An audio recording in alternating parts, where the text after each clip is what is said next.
Good morning, all of you. In software engineering subject, I am Krupa Patel. I am start the chapter 1, Introduction to Software and Software Engineering. In previous video, we learned two models. First is RAD model. RAD means Rapid Application Development Model, and second is Prototyping Model. Now today we are learning spiral model. So total 5 models are completed. In spiral model, the process begins at the center position. From there it means clockwise in traversal. આમાં શું થશે કે clockwise process થશે અને process ક્યાંથી start થશે? સેન્ટરમાંથી. એ આપણે ડાયાગ્રામ નેક્સ્ટ પેજ પર છે, એમાં હું તમને બતાવું છું. બરાબર. Each loop of spiral from x-axis clockwise 360 degree represents one phase. આમાં શું થશે? દરેક લૂપ ક્યાંથી સ્ટાર્ટ થશે? એક્સ એક્સિસથી સ્ટાર્ટ થશે અને એ ક્યાં સુધી ફરશે? 360 ડિગ્રી સુધી ફરશે. Each traversal of the spiral usually results in a deliverable. ને દરેક સ્પાઇરલમાં શું થશે? રિઝલ્ટ ડિલિવર થશે. એક વાર કમ્પ્લીટ થઈ ગયો એટલે એ ચેક કરશે કે પ્રોડક્ટ બની છે કે નથી બની. બરાબર. આ સ્પાઇરલ મોડલનો ડાયાગ્રામ છે. આમાં અહીંયા એક્સ એક્સિસથી સ્ટાર્ટ થશે. બરાબર. ને અહીંયા 360 ડિગ્રી કમ્પ્લીટ થાય એટલે વન ફેઝ કમ્પ્લીટ થશે. ટોટલ કેટલા ફેઝ છે? 5. First is communication. Communication complete થશે એટલે ક્યાં જશે? પ્લાનિંગ પર. પ્લાનિંગ ફેઝ કમ્પ્લીટ થાય પછી શેના પર જશે? મોડલિંગ. મોડલિંગ કમ્પ્લીટ થશે એટલે કન્સ્ટ્રક્શન પર જાય. કન્સ્ટ્રક્શન કમ્પ્લીટ થાય એટલે શેના પર આવશે? ડિપ્લોયમેન્ટ. અને અહીંયાથી ડિલિવર થઈ જશે પ્રોડક્ટ. બરાબર. આ એકદમ ઇઝી ડાયાગ્રામ છે સ્પાઇરલ મોડલનો, તમારે યાદ રાખવાનો છે. બરાબર. હવે પહેલાં શું બેઝિક ઇન્ટ્રોડક્શન આપી દેવાનું કોઈ પણ મોડલનું, ત્યાર પછી એનો ડાયાગ્રામ ડ્રો કરી દેવાનો. ડાયાગ્રામમાં અલગ અલગ જે ફેઝ છે એને એક્સપ્લેન કરવાના. ફર્સ્ટ ફેઝ કયો છે? કોમ્યુનિકેશન. કોમ્યુનિકેશનમાં શું થશે કે જે પણ ડેવલપર હશે તો એ કસ્ટમર સાથે શું કરશે? કોમ્યુનિકેશન કરશે. રિક્વાયરમેન્ટ શું છે, કઈ ટાઈપની પ્રોડક્ટ બનાવવાની છે. પછી રિક્વાયરમેન્ટ્સને શું કરશે? લિસ્ટ આઉટ કરશે કે આ રિક્વાયરમેન્ટ્સ ફર્સ્ટ કમ્પ્લીટ કરવાની છે, ત્યાર પછી આ રિક્વાયરમેન્ટ કમ્પ્લીટ કરવાની છે. બરાબર. એ રીતના એ લિસ્ટને સોર્ટ આઉટ કરશે અને ત્યાર પછી સેકન્ડ ફેઝ પર આવશે પ્લાનિંગ. હવે જે રિક્વાયરમેન્ટ્સ છે તો એના પરથી પ્રોડક્ટને કઈ રીતના તૈયાર કરવાની છે તો એના માટેનું બેઝિક પ્લાનિંગ નક્કી કરશે કે આટલા ટાઈમમાં પ્રોડક્ટ બનાવવાની છે, એનો કોસ્ટ આટલો થશે, એના માટે આ અલ્ગોરિધમ યુઝ થશે, આ એપ્લિકેશન બનાવવાની છે. બરાબર. એ બધું શું કરશે? એ પ્લાનિંગ કરશે. પ્લાનિંગ થઈ જાય ત્યાર પછી શું કરશે? મોડલિંગ. મોડલિંગમાં શું આવશે? Analysis and design. પ્લાનિંગમાં શું આવશે? Estimation, scheduling, risk analysis. બધી વસ્તુ શેડ્યુલ કરશે. મોડલિંગમાં શું થાય? Analysis and design. Data collect કરશે, એ ડેટાનું શું કરશે? એનાલિસિસ કરશે. એનાલિસિસ થઈ જાય પછી ડિઝાઇનિંગ કરશે કે આ રીતના આ પ્રોડક્ટ છે તો એ દેખાશે. બરાબર. પછી ફોર્થ ફેઝ કયો છે? કન્સ્ટ્રક્શન. એમાં આવશે કોડિંગ એન્ડ ટેસ્ટિંગ. કોઈ અલ્ગોરિધમ અપ્લાય કરેલો હશે તો એનું શું કરવાનું હશે? કોડિંગ કરવાનું હશે. એ કોડિંગ કોણ કરશે? ડેવલપર કરશે. બરાબર. એ બધું કોડિંગ થઈ જાય, મોડલિંગ થઈ જાય પછી શું કરશે? ટેસ્ટિંગ કરશે કે પ્રોડક્ટ તૈયાર થઈ ગઈ છે. બરાબર. તો હવે એનું ટેસ્ટિંગ કરશે કે એ પ્રોપર રન થાય છે કે નથી થતી, કોઈ એરર આવે છે. જો એરર આવશે તો એને સોલ્વ કરશે ને નહીં આવે તો શું કરશે? પ્રોડક્ટ એ સક્સેસફુલી રન થઈ જશે. મીન્સ કે પ્રોડક્ટ જે બનાવી છે એકદમ પરફેક્ટ છે. ફોર્થ ફેઝ કમ્પ્લીટ થાય ત્યાર પછી આવશે last phase, delivery and feedback. એમાં શું થશે? ડિપ્લોયમેન્ટ ફેઝ છે. બરાબર. ડિપ્લોયમેન્ટ ફેઝમાં શું થાય? Delivery and feedback. પ્રોડક્ટ બની ગઈ છે તો એ કસ્ટમરને શું કરશે? ડિલિવર કરશે અને કસ્ટમર જે છે એના શું કરશે? રિવ્યૂ લેશે, ફીડબેક કે તમે જે રીતની પ્રોડક્ટ આપેલી એ જ રીતની પ્રોડક્ટ છે, જે કોસ્ટ નક્કી થયેલું હતું એ કોસ્ટમાં જ પ્રોડક્ટ બની ગઈ કે નથી બની, જે પણ ટાઈમ ડ્યુરેશન હતો એ ટાઈમ ડ્યુરેશન પણ એ જ છે. એ બધું શું કરશે, કસ્ટમરને ફીડબેક એક ફોર્મ આપશે. જે ફોર્મ ફિલઅપ કરશે કસ્ટમર, એના પરથી શું થશે, ડેવલપરને ખબર પડશે નેક્સ્ટ જ્યારે પ્રોડક્ટ બનાવે ત્યારે કે કયા ટાઈપના કોઈ ચેન્જીસ કરવાની જરૂર છે કે નથી. બરાબર, આ બેઝિક પતી ગયું. ત્યાર પછી એડવાન્ટેજીસ જોવાના છે સ્પાઇરલ મોડલના. Good for large and mission critical projects. એકદમ મોટા પ્રોજેક્ટ હોય, બરાબર, અને ક્રિટિકલ હોય, તો એના માટે શું થશે, આ સ્પાઇરલ મોડલનો યુઝ થશે.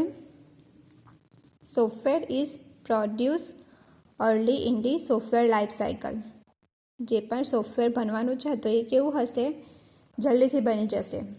એની જે એચડીએલસી સોફ્ટવેર ડેવલપમેન્ટ લાઈફ સાયકલ છે તો એમાં આ મોડલનો યુઝ કરવાથી સોફ્ટવેર જલ્દી બની જશે. એટલા માટે આ એડવાન્ટેજ છે. થર્ડ કયું છે, strong approval and documentation control. એને અપ્રુવલ કેવું મળશે, સ્ટ્રોંગ મળશે. બિકોઝ એમાં શું હશે, મોડલ જલ્દીથી બની જશે, ટાઈમ ઓછો લાગશે, અને એનું ડોક્યુમેન્ટેશન પણ કેવું બનાવવાનું છે, એકદમ પરફેક્ટ, કે જેનાથી ફ્યુચરમાં કોઈ પણ એરર આવે તો કસ્ટમર એ રીડ કરીને મેન્યુઅલમાંથી સોલ્વ કરી શકે એરર. બરાબર. લાસ્ટ એડવાન્ટેજ કયો છે, additional functionality can be added at a later date. જે પણ એડિશનલ ફંક્શનાલિટી એડ કરવાની છે તો એ આપણે પાછળથી પણ એડ કરી શકીએ. વોટરફોલ મોડલમાં શું હતું કે એકવાર મોડલ બની ગયું તો ત્યાર પછી આપણે એનામાં કોઈ ચેન્જ નહીં કરી શકીએ, પણ સ્પાઇરલ મોડલમાં એવું નથી. બરાબર, કોઈ એડિશનલ વસ્તુ ફંક્શનાલિટી કોઈ એડ કરવાની હશે તો એ આપણે એડ કરી શકીએ. આ શું છે, એડવાન્ટેજીસ છે 4 અલગ અલગ. બરાબર. હવે નેક્સ્ટ શું છે, ડિસએડવાન્ટેજીસ. શું છે ડિસએડવાન્ટેજીસમાં, can be costly model to use. આ મોડલ કેવું હશે, કોસ્ટલી હશે થોડું. સેકન્ડ કયું છે disadvantage, does not work well for smaller project. જે નાના પ્રોજેક્ટ હશે તો એના માટે આ જે મોડેલ છે તો એ કેવું, બહુ પ્રોપર નહીં કહેવાશે. Project success is highly dependent on the risk analysis phase. પ્રોજેક્ટનું જે સક્સેશન છે તો એ કોના પર ડિપેન્ડન્ટ હશે, રિસ્ક એનાલિસિસ ફેઝ પર. કોઈ રિસ્ક નહીં આવવું જોઈએ. બરાબર, ને રિસ્ક આવશે તો એ શું થશે, ડિસએડવાન્ટેજ થઈ જશે. Risk analysis requires highly specific expertise. હવે રિસ્ક આવ્યું તો એના માટે એક્સપર્ટ જોઈશે કે એ રિસ્કને સોલ્વ કરી શકે. બરાબર, શોર્ટ ડ્યુરેશનમાં. એના માટે આ શું થશે, ડિસએડવાન્ટેજીસ થશે. હવે એપ્લિકેશન્સ કઈ કહેવાશે, રિક્વાયરમેન્ટ્સ આર કોમ્પ્લેક્સ. જ્યારે પણ રિક્વાયરમેન્ટ્સ કેવી હશે, કોમ્પ્લેક્સ, હાર્ડ હશે તો ત્યારે આપણે સ્પાઇરલ મોડલનો યુઝ કરશું. Users are unsure of their needs. યુઝરને એની જે જરૂરિયાત છે, કઈ રીતની પ્રોડક્ટ બનાવવાની છે તો એનાથી એ શું હશે, એકદમ શ્યોર નહીં હશે ને તો પણ ચાલશે એમ આ સ્પાઇરલ મોડલમાં. When cost and risk evaluation is important for medium to high risk project. જે પણ કોસ્ટ છે તો એ કેવો હશે, મીડિયમથી હાઈ રિસ્ક પ્રોજેક્ટ માટે હશે. કે મીડિયમ પ્રોજેક્ટ છે તો એના માટેનો કોસ્ટ મીડિયમ હશે. હાઈ રિસ્ક પ્રોજેક્ટ હશે તો એના માટેનો કોસ્ટ કેવો હશે, થોડો હાઈ હશે. બરાબર. New product line significant changes are expected. જે પણ નવા ચેન્જીસ હશે તો એ શું કરશે, એક્સેપ્ટ કરી લેશે, એને ચેન્જ કરશે. બરાબર. રિસર્ચ એન્ડ એક્સપ્લોરેશન, રિસર્ચમાં યુઝ કરશે એને. હવે નેક્સ્ટ શું છે, the deployment spiral consist of 4 quadrant as shown in the figure. આ જે ડેવલપમેન્ટ છે સ્પાઇરલ મોડલનું તો એમાં 4 ક્વોડ્રન્ટ છે. બરાબર, આપણે જોયા. તો એ કયા છે, determine objectives, alternatives and constraints. First phase communication. એમાં શું કરશે, આ બધી વસ્તુ ફાઇન્ડ આઉટ કરશે, કયા ઓબ્જેક્ટિવ છે, કઈ રિક્વાયરમેન્ટ્સ આવશે એ બધું. પછી શું કરશે, evaluate alternatives, identify and resolve risk. Identify કરશે કે આ ટાઈપનું આપણે બનાવવાની છે, આટલી રિક્વાયરમેન્ટ્સ છે, અને જે પણ રિસ્ક આવશે તો એને શું કરશે, રિઝોલ્વ કરી દેશે. થર્ડ કયું છે, develop, verify, next level products. Develop કરશે મોડલને, પછી વેરીફાઈ કરશે કે જે પણ મોડલ છે તો એ બરાબર છે કે નથી તે. फोर्थ कયું છે પ્લાન નેક્સ્ટ ફેઝ. પછી શું કરશે? નેક્સ્ટ ફેઝ વિશે પ્લાનિંગ કરશે. આ 4 ક્વોડ્રન્ટ જે આપણે આ ડાયાગ્રામમાં જોયા હતા, બરાબર ને, સ્પાઇરલ મોડલના. હવે આપણે કયા કયા મોડલ જોયા? અત્યાર સુધી 5 મોડલ્સ જોઈ ગયા છે આપણે, બરાબર. ફર્સ્ટ કયું હતું? Waterfall model. એમાં 5 ફેઝ હતા, એ આપણે જોયેલા હતા. Communication, planning, modelling, construction and deployment. ત્યાર પછી એનું બેઝિક જોયેલું હતું. પછી એના એડવાન્ટેજીસ એન્ડ ડિસએડવાન્ટેજીસ એ પત્યા પછી એની એપ્લિકેશન્સ આવશે. પછી સેકન્ડ કયું હતું? Prototyping model. એનું મોડેલ જોયેલું. પછી બેઝિક ઇન્ફોર્મેશન પ્રોટોટાઇપ મોડલની, એના એડવાન્ટેજીસ, ડિસએડવાન્ટેજીસ એન્ડ એપ્લિકેશન.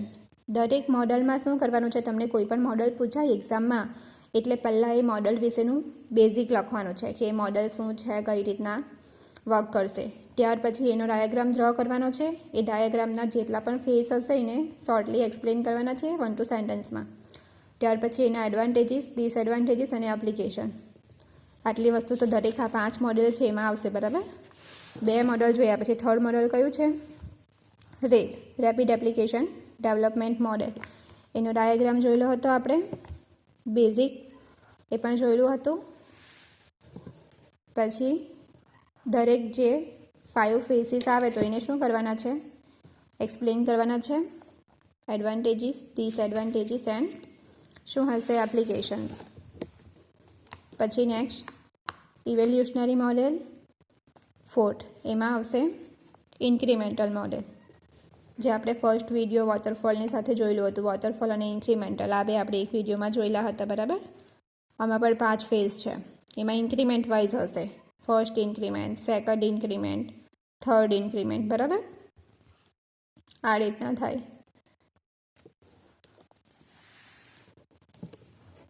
એનું બેઝિક પણ આપણે જોયેલું હતું. ત્યાર પછી એના એડવાન્ટેજીસ, ડિસએડવાન્ટેજીસ અને એપ્લિકેશન. આજે કયું જોયું? Spiral model. ફર્સ્ટ વિડીયોમાં આપણે waterfall model and incremental model જોયેલું હતું. સેકન્ડ વિડીયો જે આ એચડીએલસી લાઈફ સાયકલનો છે તો એમાં આપણે રેડ મોડલ અને પ્રોટોટાઇપ મોડલ એ 2 મોડલ જોયા હતા, બરાબર. અને આજના વિડીયોમાં આપણે જોયું છે spiral model. Spiral model most of એક્ઝામમાં પૂછાય છે, બરાબર. ઇમ્પોર્ટન્ટ છે ને ઇઝી જ છે, એટલું બધું હાર્ડ નથી. એનો ડાયાગ્રામ પણ સેમ છે, 5 જ ફેઝ છે. એટલું સારું છે કે આ જે બધા મોડેલ છે તો એમાં શું 5 ફેઝ છે common. First is communication, second is planning, third is modelling, fourth is construction and fifth is deployment. આ સ્પાઇરલ મોડલનો ડાયાગ્રામ કેવો છે? કરોડિયાનું ઝાડું જે બનાવે ને એ રીતનો છે, બરાબર. એટલા માટે એને સ્પાઇરલ નામ આપવામાં આવેલું છે. એના એડવાન્ટેજીસ, ડિસએડવાન્ટેજીસ અને એપ્લિકેશન્સ જોઈ. ત્યાર પછી શું જોયું? 4 ક્વોડ્રન્ટ જે એમાં યુઝ થાય તે, બરાબર. આટલી વસ્તુ આજે આપણે જોઈ છે. હવે નેક્સ્ટ વિડીયોમાં આપણે શું જોવાના છે? એગિલ પ્રોસેસ મોડેલ, જે એક બાકી છે. પછી કઈ theory? Component base development, CBD એ જોવાના છે. અને what is process, what is product and what is project. Process, product and project આ 3 P's છે. એ 3 P ઇમ્પોર્ટન્ટ છે, બરાબર. એ પણ એક્ઝામમાં પૂછાય છે શોર્ટ ક્વેશ્ચનમાં અથવા તો ડિટેલમાં, તો એ પણ ઇઝી જ છે. એ થિયરી પતશે એટલે આપણું અહીંયા આ ચેપ્ટર 1 જે છે એ કમ્પ્લીટ થઈ જશે.